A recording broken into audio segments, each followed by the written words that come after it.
Hello everyone, myself Sahil Bhandari, and today I am going to explain about the heart. We'll learn the basic anatomy, physiology, and applied aspect of the heart. Let's begin.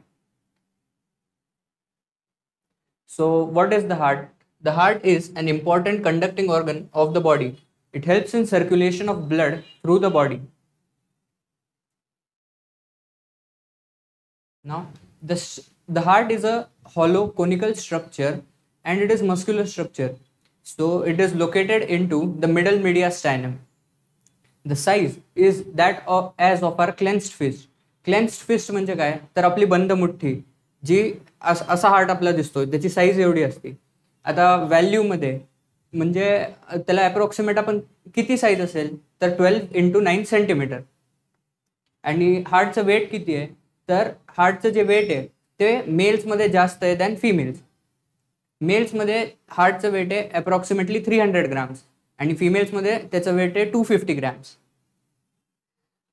आता आपण जो normal heartbeat आहे किंवा heart rate आहे तो normal अडल्टमध्ये किती असतो तर तो असतो 72 to 80 बीट्स पर मिनिट. आता आपण काही बेसिक फीचर्स बघू हार्टचे किंवा ग्रॉस फीचर्स बघू आपण जे आपल्याला ह्युमन हार्टमध्ये दिसतात. तर ह्याच्यासाठी एक डायग्राम एक बेसिक 1D डायग्राम आपण काढू शकतो.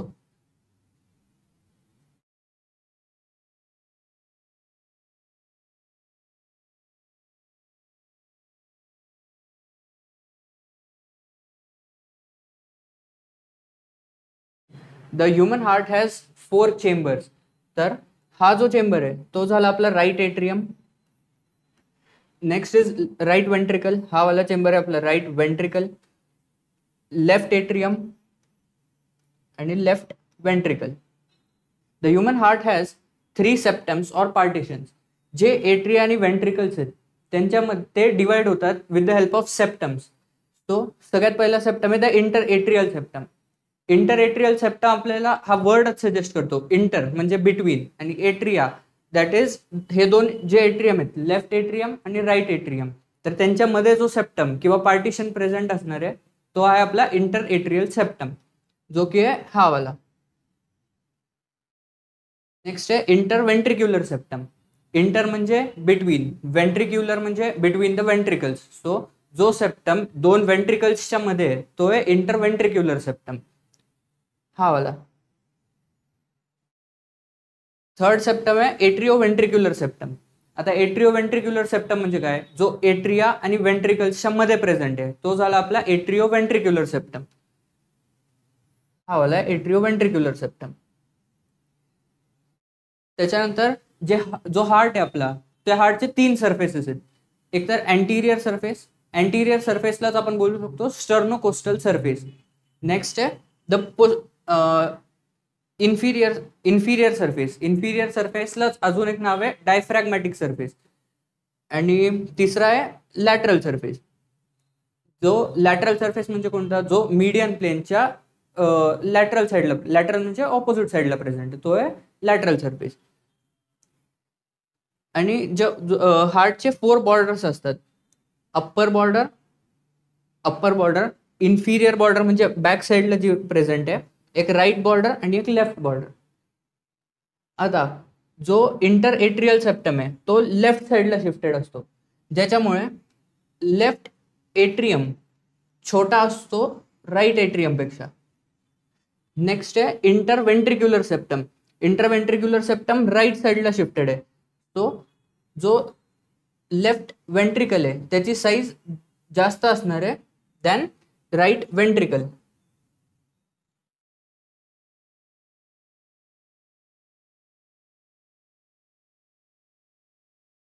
आणि जो इंटर एट्रियल सेप्टम आहे एट्रिओ वेंट्रिक्युलर सेप्टम आहे तो शिफ्टेड असतो टुवर्ड्स द बेस. ही वाली जी साईड आहे तो आहे आपला बेस, ही वाली साईड आहे आपला अपेक्स. तो जो एट्रिओ वेंट्रिक्युलर सेप्टम आहे तो बेसच्या साईडला शिफ्टेड असतो ज्याच्यामुळे जी वेंट्रिकल्सची साईज आहे ती जास्त असती एट्रियम पेक्षा.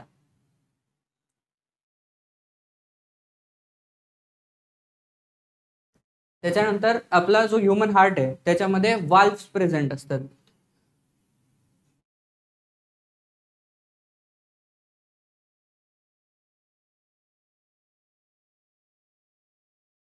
जी एट्रिओ व्हेंट्रिक्युलर वाल्व आहे ती प्रेझेंट असणार between the atria and the ventricles, म्हणजे इथे प्रेझेंट असणार आणि इथे प्रेझेंट असणार. ठीक आहे. त्याला एट्रिओ व्हेंट्रिक्युलर वाल्व दोन आहेत, एक तर बायकस्पिड, त्यालाच अजून एक नाव आहे मायट्रल वाल्व, आणि सेकंड ट्रायकस्पिड. जी बायकस्पिड वाल्व आहे ती प्रेझेंट असणार आहे लेफ्ट साईडला आणि ट्रायकस्पिड वाल्व प्रेझेंट असणार आहे राईट साईडला हार्टच्या. नेक्स्ट आहे सेमिलुनार वाल्व. सेमिलुनार वाल्व दोन टाईपचे आहेत, एओर्टिक आणि पल्मोनरी. आता हे आपण हे बघितलं की एट्रिओ व्हेंट्रिक्युलर वाल्व ह्याचं नेम कसं, तर आपल्याला नावावरनच समजतंय की एट्रिया आणि व्हेंट्रिकल्सच्या मध्ये प्रेझेंट आहे, त्याच्यामुळे एट्रिओ ventricular valve. Second semilunar valve कशामुळे, तर सेमिलुनार वाल्व हे नाव ह्याच्यामुळे कारण त्याचा शेपवरनं त्याचं नाव आहे सेमिलुनार. सेमी म्हणजे हाफ आणि लुनार म्हणजे जो हाफ मून असतो लुनार, त्याच्या टाइप्समध्ये.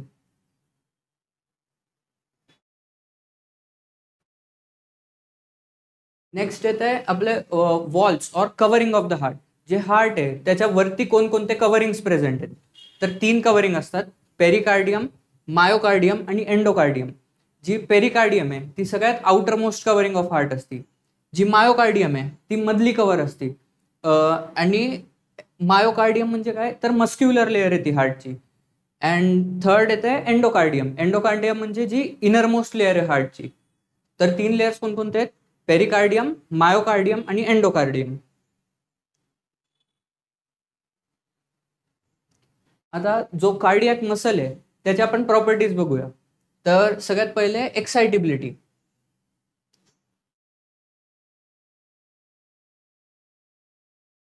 सगळ्यात फर्स्ट आहे एक्साइटेबिलिटी. आता एक्साइटेबिलिटी म्हणजे काय, तर लिव्हिंग टिश्यूचा रिस्पॉन्स कोणत्या पण एक स्टिम्युलसला. स्टिम्युलस काय काय असू शकतो, तर हीट असू शकतो, इलेक्ट्रिसिटी असू शकतं, किंवा कोणता पण एक एक्सटर्नल इम्प्रेशन असू शकतो, तो म्हणजे स्टिम्युलस, ते म्हणजे excitability. Second is rhythmicity. Rhythmicity म्हणजे काय, तर ability to produce its own impulse regularly. Cardiac muscle त्याचा स्वतःचा इम्पल्स जनरेट करू शकतो आणि एक स्पेसिफिक रिदम मध्ये, एक स्पेसिफिक पॅटर्न मध्ये करू शकतो तो. थर्ड आहे कंडक्टिव्हिटी. कंडक्टिव्हिटी म्हणजे काय, तर ability to conduct, impulse conduct करू शकतो कार्डियक मसल. आणि फोर्थ प्रॉपर्टी आहे कॉन्ट्रॅक्टिलिटी. कॉन्ट्रॅक्टिलिटी म्हणजे काय, ability of muscle to reduce in length. म्हणजे जेव्हा आपण मसल कॉन्ट्रॅक्ट करणार तेव्हा त्याची लेंथ रिड्यूस होणार.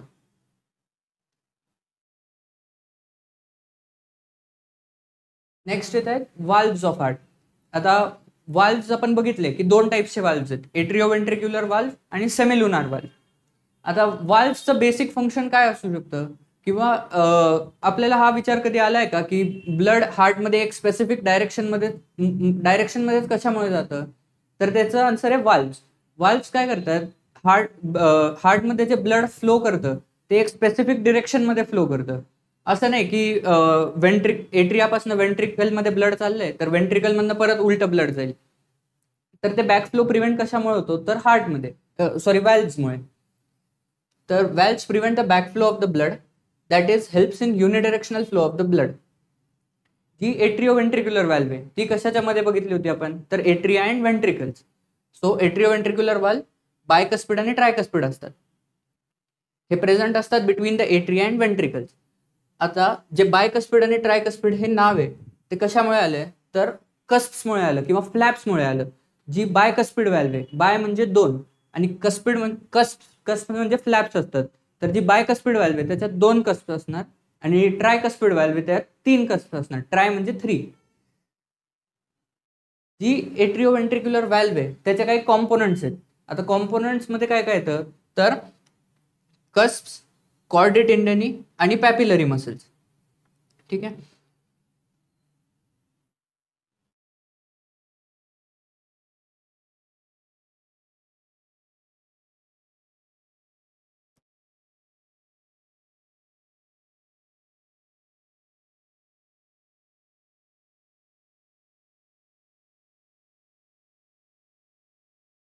आता हा आपण एक समजा एक कोणता पण एक हा व्हेंट्रिकल अज्युम केला, तर हे वाले जे स्ट्रक्चर्स आहेत ते झाले आपले पॅपिलरी मसल्स.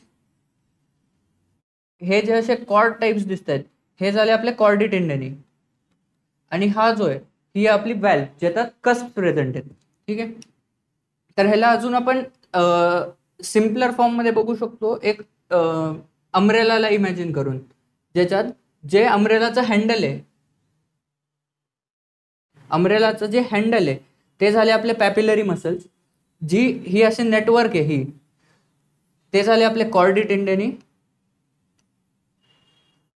हे झाले कॉर्डी टेंडनी. आणि जो अम्ब्रेलाचा वरचा पोर्शन आहे जो आपल्याला रेन पासून प्रोटेक्ट करतो तो झाला आपला, ते झाले आपले कस्प. तर कॉर्डी टेंडनी कशाच्या मध्ये प्रेझेंट आहेत, तर कस्प आणि पॅपिलरी मसल्सच्या मध्ये प्रेझेंट आहेत. जेव्हा पण पॅपिलरी मसल्स कॉन्ट्रॅक्ट किंवा रिलॅक्स करतील तेव्हा कॉर्डी टेंडनी पुल होणार, ज्याच्यामुळे जी व्हॅल्वचे कस्प आहेत ते ओपन किंवा क्लोज होणार, ज्याच्यामुळे ब्लड एट्रियम पासून वेंट्रिकल्स मध्ये फ्लो करणार.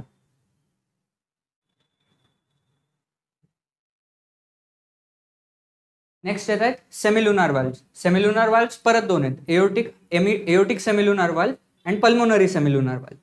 जी एओटिक सेमिलुनार वाल्व आहे ती प्रेझेंट असते बिटवीन लेफ्ट वेंट्रिकल आणि एओर्टाच्या मध्ये.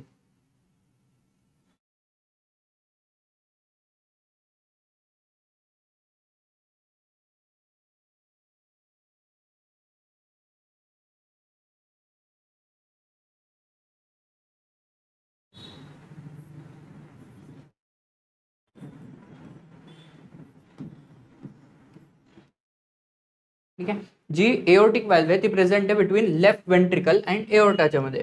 तर हा लेफ्ट वेंट्रिकल, इथे एक व्हॅल्व प्रेझेंट असणार ज्याचं नाव आहे एओर्टिक सेमिलुनार व्हॅल्व, आणि ती मग हिथनं जे ब्लड आहे ते एओर्टामध्ये फ्लो करणार. सेकंड आहे पल्मोनरी सेमिलुनार व्हॅल्व, ती प्रेझेंट असते बिटवीन राईट वेंट्रिकल, आणि इथे अजून एक वाल्व प्रेझेंट असणार ज्याच्यातनं ब्लड फ्लो करणार इनटू द पल्मोनरी आर्टरी.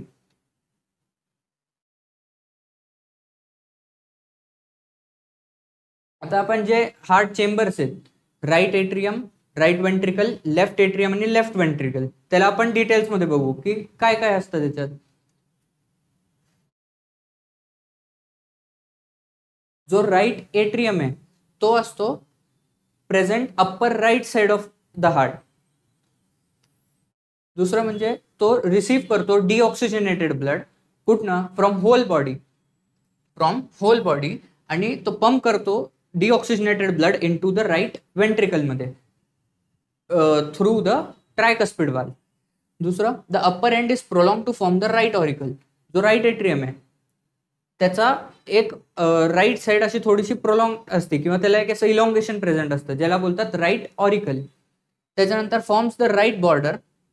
आता या डायग्राम मध्ये आपण बघू शकतो की हा राईट एट्रियम आहे हा पूर्ण, तर ते काय काय फॉर्म करतोय, तर राईट बॉर्डर फॉर्म करतोय हार्टची ही वाली. सेकंड, तो स्टर्नोकोस्टल सरफेस, हा पुढचा जो सरफेस आहे तो आपला पूर्ण स्टर्नोकोस्टल सरफेस झाला, आणि तो बेस ऑफ हार्ट पण फॉर्म करतोय हा वाला, हा आहे आपला बेस ऑफ द हार्ट. ठीक आहे. त्याच्यानंतर ह्याचे इनलेट्स काय काय, inlets of right atrium. Inlets म्हणजे काय की कोणकोणते स्ट्रक्चर राईट एट्रियम मध्ये ब्लड ड्रेन करतात. तर सगळ्यात पहिले सुपिरियर अँड इन्फिरियर वेना केवा, जे घेऊन येणार deoxygenated blood. Superior vena cava घेऊन येणार from upper part of body, inferior vena cava घेऊन येणार deoxygenated blood from the lower part of the body. दुसरं म्हणजे करोनरी सायनसेस आणि अँटीरियर कार्डियक वेन्स, हे झाले inlets of right atrium.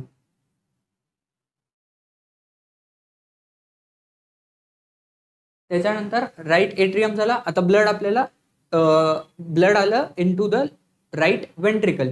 So right ventricle काय आहे, तर त्याचं स्ट्रक्चर कसं आहे, तर it is triangular in structure. हा जो पोर्शन आहे हा वरचा होता तो राईट एट्रियम, खालचा वाला आहे तो राईट वेंट्रिकल. सो आपल्याला दिसतंय हा वाला जो पार्ट आहे हा ट्रँग्युलर इन शेप आहे, आणि हा आहे आपला राईट वेंट्रिकल. ते काय करतं, receive the blood from right atrium and pumps to the lungs via the pulmonary trunk and pulmonary artery for oxygenation. Right atrium मधनं ब्लड आलं राईट वेंट्रिकल मध्ये, राईट वेंट्रिकल मधनं ब्लड जाणार आहे into the pulmonary trunk for oxygenation.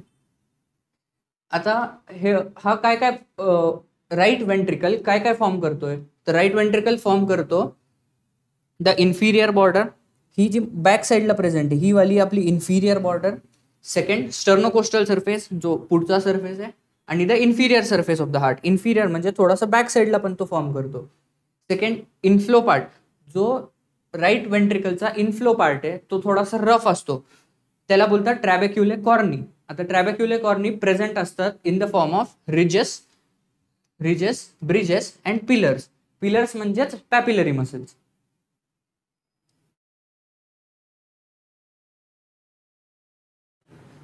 Next chamber आहे left atrium. जो left atrium आहे तो हार्टच्या पोस्टिरियर साइडला प्रेझेंट असतो. ठीक आहे. So situated posteriorly. It has an appendage called as the left auricle. जसं राईट एट्रियम मध्ये एक इलॉंगेशन होतं, राईट ऑरिकल होतं, तसंच लेफ्ट एट्रियमचं पण एक अपेंडेज आहे. अपेंडेज म्हणजे कसं इलॉंगेटेड स्ट्रक्चर बोलू शकतो आपण, त्याला बोलतात लेफ्ट ऑरिकल. ते काय करतात तर receives blood through the pulmonary vein and drains it in to the left ventricle via the bicuspid valve. लंग्समध्ये ब्लड ऑक्सिजनेट झालं, त्याच्यानंतर जी पल्मोनरी वेन आहे ती घेऊन येणार oxygenated blood in to the left atrium. आणि आता लेफ्ट एट्रियम हार्टची कोणती साईड फॉर्म करतो तर फॉर्म करतो लेफ्ट साइड करतो बेसची. हा वाला बेस आहे तर forms the left side of base of the heart, sternocostal surface. Left surface पण फॉर्म करतो आणि लेफ्ट बॉर्डर पण फॉर्म करतो लेफ्ट एट्रियम. नेक्स्ट आहे left ventricle. Left ventricle receives the oxygenated blood from the left atrium and pumps it to the aorta. Blood oxygenate झालं लंग्समधनं, तिथनं blood आलं in to the left atrium. Left atrium मधनं blood आलं in to left ventricle through the bicuspid और बायकस्पिडचं अजून नाव आहे मायट्रल व्हॅल्व. त्याच्यातनं ब्लड आलं in to the left ventricle. आता लेफ्ट वेंट्रिकल मधनं ब्लड आपल्याला पास करायचं आहे पूर्ण बॉडीला, सप्लाय करायचं आहे पूर्ण बॉडीला. तर कसं होणार, लेफ्ट वेंट्रिकल मधनं ब्लड थ्रू एओटिक सेमिल्युनर व्हॅल्व जाणार इन टू द एओर्टा आणि मग एओर्टा पुढे आर्टरीज थ्रू आपल्या बॉडीला ब्लड सप्लाय करणार. तर लेफ्ट वेंट्रिकल काय काय फॉर्म करतो. हा वरचा चेंबर होता आपला लेफ्ट एट्रियम, खालचा आहे left ventricle. Forms the apex. हा खालचा पोर्शन जो आहे हा ट्रँग्युलर पोर्शन त्याला बोलतात अपेक्स. तर फॉर्म्स अपेक्स, स्टर्नोकोस्टल सरफेस आणि लेफ्ट सरफेस फॉर्म करतो हार्टचा. नेक्स्ट, हार्टला आता ब्लड सप्लाय कुठनं मिळतो तर by the left and right coronary artery. ती हार्टला ब्लड सप्लाय करते. नेक्स्ट, ब्लडचं हार्टचं व्हीनस सप्लाय कसं आहे किंवा व्हीनस ड्रेनेज कुठे आहे हार्टचं तर it is through the coronary sinuses. It is through coronary sinuses, great cardiac vein, middle cardiac vein, the right marginal vein, posterior vein of the left ventricle, oblique vein of left atrium, anterior cardiac veins. हे सगळे हार्टचं venous supply किंवा venous drainage control करतात. Next आहे लिम्फॅटिक्स of heart. तर हार्टचं लिम्फॅटिक्स मध्ये काय काय आहेत, दोन आहेत, brachiocephalic and tracheobronchial lymph nodes. Nerve supply of heart काय काय तर जो हार्टचा nerve supply it is through sympathetic and parasympathetic nerve. आता सिम्पथॅटिक म्हणजे काय, सिम्पथॅटिक म्हणजे बेसिक अंडरस्टँडिंगसाठी आपण लक्षात ठेवू शकतो, sympathetic means increase heart rate.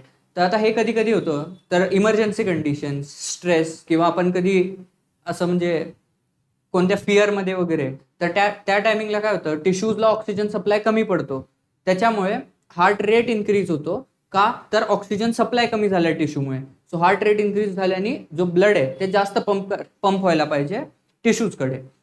आणि पॅरासिम्पथॅटिक नर्व्स कधी ऍक्टिव्हेट होणार जेव्हा आपल्याला हार्टबीट डिक्रीज करायचं आहे, म्हणजे आपण कधी म्हणजे हॅपी वगैरे किंवा काही असं सॉरोफुल मुवमेंट नाही आपण म्हणजे बेसिक जॉयमध्ये आपण त्या टायमिंगला पॅरासिम्पथॅटिक नर्वस सिस्टम ऍक्ट करतो.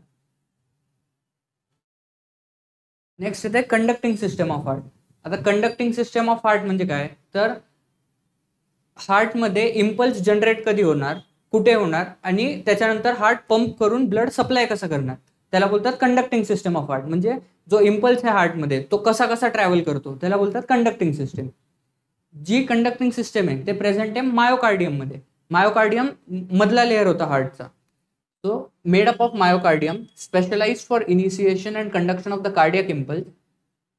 तर कंडक्टिंग सिस्टम ऑफ हार्ट मध्ये काय काय येतं, SA node, AV node, bundle of His आणि पर्किंजे फायबर्स. आता हे असंच जातं S A node to A V node, bundle of His आणि मग पर्किंजे फायबर्स.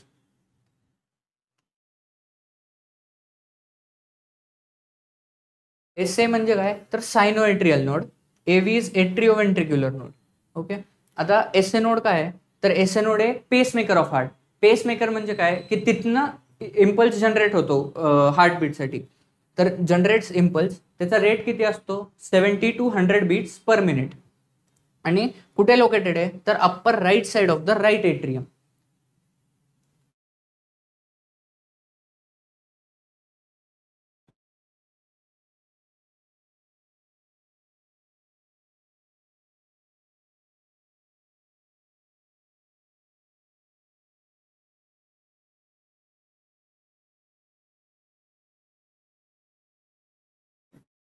एस नोड कुठे आहे upper right side of the right atrium. हा राईट एट्रियम त्याची राईट साइड आणि अप्पर.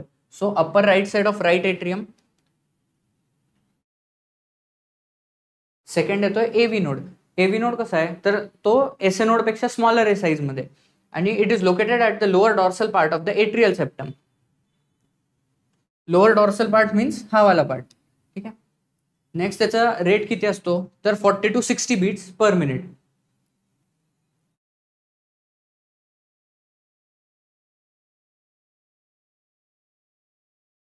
हा होता एस ए नोड, हा वाला है एवी नोड.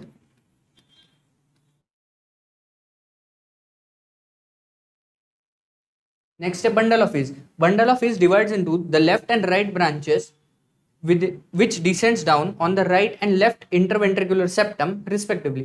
आता ह्याचं मिनिंग काय आहे इझी आहे. जो S A node AV node त्याच्यानंतर बंडल ऑफ व्हीज इंटरव्हेंट्रिक्युलर सेप्टम आहे तिथे प्रेझेंट असतो आणि त्याच्यानंतर तो बायफर्गेट होतो दोन ह्याच्यात. ठीक आहे. बायफर्गेट म्हणजे काय तर हे असं S A node AV node हा इथे बंडल ऑफ व्हीज आणि त्याच्यानंतर तो बायफर्गेट होतो into the left and right side इथे. आता मग हे पुढचे झाले हे पर्किंजे फायबर झाले आणि पर्किंजे फायबरचा रेट किती असतो तर 20 to 35 बीट्स पर मिनिट. आता आपण कार्डियक सायकल बघू काय तर कार्डियक सायकल काय it is a sequence of coordinated events taking place in the heart during each heartbeat. त्याचा ड्युरेशन किती असतो तर 0.8 सेकंड. आता जी कार्डियक सायकल आहे ती दोन याच्यात डिवायडेड असते, एक तर एट्रियल इव्हेंट्स आणि दुसरा वेंट्रिक्युलर इव्हेंट्स. एट्रियल इव्हेंट्स मध्ये काय काय येतं एट्रियल सिस्टोल. सिस्टोल म्हणजे कॉन्ट्रॅक्शन आणि डायस्टोल म्हणजे रिलॅक्सेशन. सो एट्रियल सिस्टोल त्याचा ड्युरेशन किती असतो तर 0.1 सेकंड आणि एट्रियल डायस्टोल त्याचा ड्युरेशन असतो 0.7 सेकंड. टोटल कार्डियक सायकलचा ड्युरेशन असतो 0.8 सेकंड. सो या दोघांचं मिळून 0.8 सेकंड झालं. नेक्स्ट वेंट्रिकल्स मध्ये काय असतं सेम वेंट्रिक्युलर सिस्टोल आणि वेंट्रिक्युलर डायस्टोल. वेंट्रिक्युलर सिस्टोल असतो 0.3 सेकंड आणि वेंट्रिक्युलर डायस्टोल असतो 0.5 सेकंड. सो हे पण झालं 0.8 सेकंड. आता आपण हे बघूया की हार्ट मध्ये ब्लड फ्लो कसं करतं.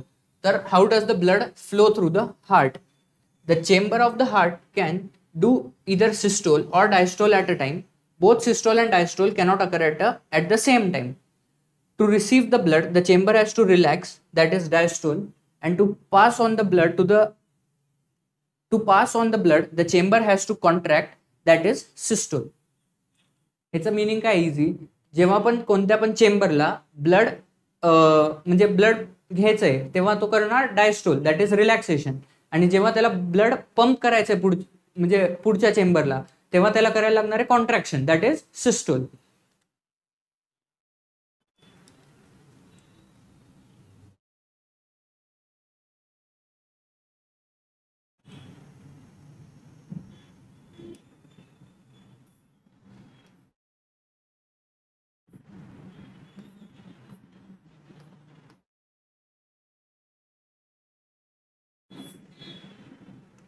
ठीक आहे.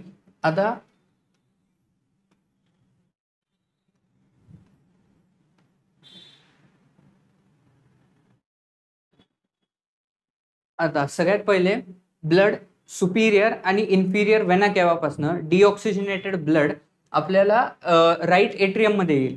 राईट एट्रियम मध्ये आल्यानंतर जेव्हा त्याला ब्लड रिसीव्ह करायचंय from superior and inferior vena cava तेव्हा तो करणार आहे diastole. So right atrial diastole जेव्हा असेल तेव्हा blood from superior and inferior vena cava flow होणार आहे in to the right atrium. त्याच्यानंतर आता राईट एट्रियम मध्ये ब्लड आलं, त्याला पंप करायचंय deoxygenated blood in to the right ventricle. आता राईट वेंट्रिकल मध्ये ब्लड पंप करायचंय म्हणजे राईट एट्रियम करणार आहे कॉन्ट्रॅक्शन आणि राईट वेंट्रिकल करणार आहे रिलॅक्सेशन, कारण राईट वेंट्रिकलला ब्लड घ्यायचंय त्याच्याकडे. सो जेव्हा राईट एट्रियम कॉन्ट्रॅक्ट करणार आहे तेव्हा राईट वेंट्रिकल डायस्टोल मध्ये असणार आहे म्हणजे रिलॅक्सेशन मध्ये असणार आहे. सो ब्लड येणार आहे in to the right ventricle कशाच्या through the tricuspid valve. Right ventricle मध्ये ब्लड आलं, त्याच्यानंतर राईट वेंट्रिक्युलर सिस्टोल होणार आहे कॉन्ट्रॅक्शन, ज्याच्यामुळे ब्लड डिऑक्सिजनेटेड ब्लड फ्लो करणार आहे in to the pulmonary artery, मग ते लंग्सकडे जाणार आहे फॉर ऑक्सिजनेशन. सेम तसंच लेफ्ट साईडसाठी आता लंग्समध्ये ऑक्सिजनेशन झालं तर ब्लड लंग्समधनं थ्रू पल्मोनरी वेन येणार आहे in to the left atrium. आता लेफ्ट एट्रियमला जेव्हा ब्लड रिसीव्ह करायचं आहे तेव्हा ते करणार आहे लेफ्ट एट्रियल डायस्टोल. डायस्टोल केल्यानंतर ब्लड एंटर होणार in to left atrium. Left atrium मध्ये ब्लड एंटर झालं, नेक्स्ट त्याला ब्लड पास करायचं in to the left ventricle. आता लेफ्ट वेंट्रिकलला ब्लड गेन करायचं आहे, तो तेव्हा काय करणार आहे तर लेफ्ट वेंट्रिक्युलर डायस्टोल करणार आहे आणि एट्रिया काय करणार आहे तर कॉन्ट्रॅक्शन करणार आहे.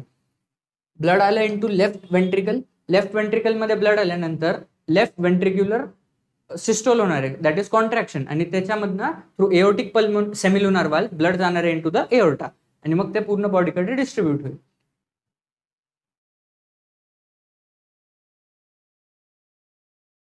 आता जे हार्ट साऊंड्स आहेत, हार्ट साऊंड बघूया आपण. हार्ट साऊंड म्हणजे काय, जेव्हा आपण ऑस्कल्टेट करतो तेव्हा आपल्याला हार्टचे काहीतरी साऊंड्स ऐकू येतात, त्याला बोलतात हार्ट साऊंड. तर फर्स्ट हार्ट साऊंडला बोलतात लब. लब कधी येतो due to the closure of atrioventricular valve. Second heart sound असतो डब, तो कधी येतो due to the closure of semilunar valve. Third heart sound असतो due to the rushing of blood in to the ventricles. आणि fourth heart sound असतो contraction of the atrial मस्क्युलेचरच्यामुळे. Next cardiac murmur. Cardiac murmur म्हणजे काय, it is the abnormal heart sound. Abnormal heart sound कधी येणार आहे जेव्हा blood flow hamper होणार आहे. So produce due to the change in the pattern of the blood flow. जेव्हा ब्लड फ्लो असा नॉर्मल नाहीये किंवा असं काहीतरी अबनॉर्मलिटी आहे ब्लड फ्लो मध्ये तेव्हा आपल्याला कार्डियक मर्मर बोलतो आपण त्याला, कारण तेव्हा अबनॉर्मल हार्ट साऊंड प्रोड्यूस होतं. Next cardiac output. Cardiac output म्हणजे काय, it is the amount of blood pumped from each ventricle. जो आता क्लिनिकल और applied part of the heart. Thrombosis of coronary artery causes sudden death. Thrombosis म्हणजे काय तर blood clot कोणत्या पण ब्लड वेसलमध्ये. आता करोनरी आर्टरी ब्लड सप्लाय करते टू द हार्ट, जर त्याच्यातच क्लॉट झाला तर मग हार्टला ब्लड सप्लायच राहणार नाही, ज्याच्यामुळे डेथ होईल, सडन डेथ. त्याच्यानंतर spasms of coronary artery causes angina pectoris. Spasms of coronary artery causes angina pectoris. Angina pectoris म्हणजे काय तर अॅक्यूट पेन इन चेस्टमध्ये असं हलकं हलकं पेन होतं, त्याला बोलतात angina pectoris. Third, angiography determines the narrowing of the carotid artery आणि angioplasty helps in the removal of blockages.